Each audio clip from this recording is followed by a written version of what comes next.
Heartless. Forbidden, Book 1. Written by Susanna Thompson. Narrated by Colina Schubert. Chapter 3. Lucas Klein was one step below Cade in my old school. He wasn't the most popular guy at school, but he was the most popular in our grade. He also played basketball, but he didn't have Cade's wealth. His family's financial situation was still better than mine, but money was the last thing on my mind when he bestowed his attention on me. When he directed his smile at me, I felt like I was basking in the warmth of the sun. His gaze started a flutter in my stomach. I was naive enough to fall for his sweet words, and hormonal enough to be susceptible to his physical beauty. I was even stupid enough to think that I had found the same kind of love my mom had with my dad. It only took him 3 months to get me to give up my virginity to him. It was only a week after that when he broke up with me. As soon as he dumped me, I started hearing the gossip about why he'd gone out with me. He'd made a bet with one of his buddies that he could take my virginity. I had gone out with that guy freshman year, but he had been so obvious about only wanting one thing from me that I had gone on only 2 dates with him. Apparently, not giving it up to this player had cemented my reputation as a hardcore virgin among those guys. But Lucas had bragged that he could play me. He'd gone the romantic route, and it had worked. I had resorted to confiding this story to Skylar after she gave me grief for not telling her that my mom's fiancé was Cade's dad. "I had to hear it from Cade instead of my best friend," she complained. "I was in denial," I remarked. "I didn't want to think about Cade being part of my family. It's the worst thing that's ever happened to me." "You've got to get over that misunderstanding with him," she insisted. "He shouldn't have done it, but he did apologize. Please forgive him. You can't hate him forever, especially when you're going to have to live with him." "It wasn't a misunderstanding," I told her. "I know what kind of guy he is." I then launched into my story about Lucas and how he had played me. "I don't want the same thing to happen to you," I said. "Oh, Lexi," she exclaimed, "I'm so sorry." I shrugged. "I'm over it." She gave me a look like she didn't believe me. "That's so awful," she sympathized. "It was," I admitted, "but," I added, "lesson learned. Nobody's ever going to fool me like that again." She regarded me with a concerned expression. "Just because one guy—" The ringtone on her phone interrupted her, but she ignored it after glancing at the screen. "Anyway," she tried to continue, but I cut her off. "Who's that?" I questioned. "It's Cade," she replied. "Anyway, what I was saying—" "Aren't you going to answer it?" I asked. "I'll call him later," she stated dismissively. "But this is what you've always wanted," I insisted. "Talk to him." She narrowed her blue eyes at me. "You don't want me to talk to him. You're just trying to avoid the subject of your love life." I ignored her last sentence.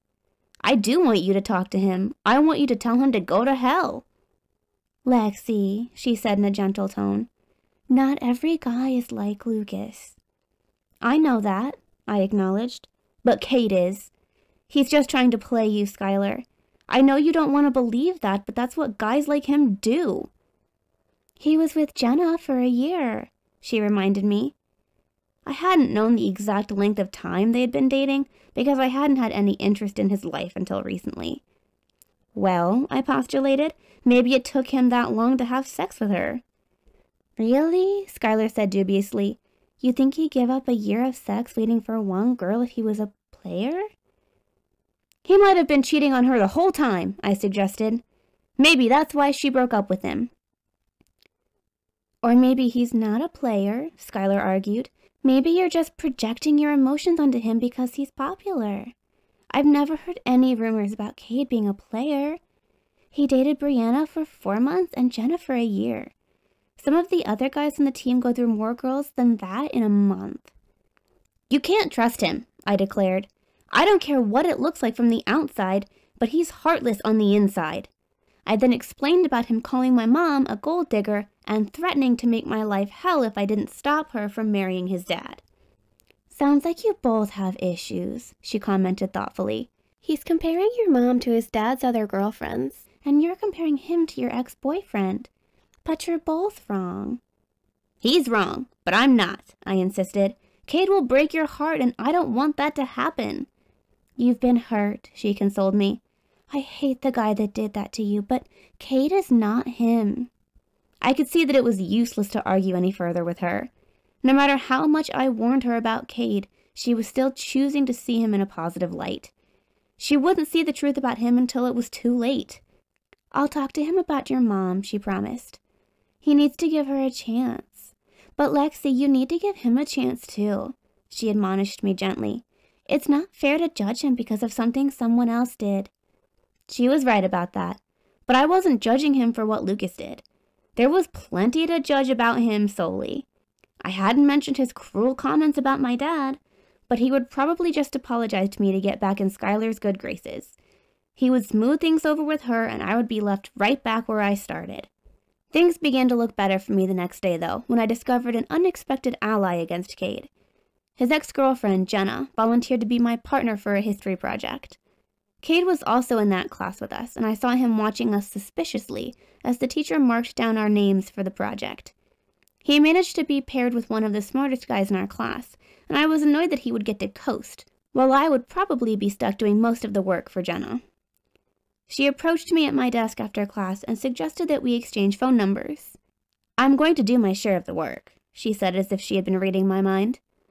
We could even get started today if you want to come over to my house. I'll drive you home, too, she offered. That was actually ideal since I didn't have a car, but it was Cade's scowl that made me immediately accept her offer. Thanks, that would be great.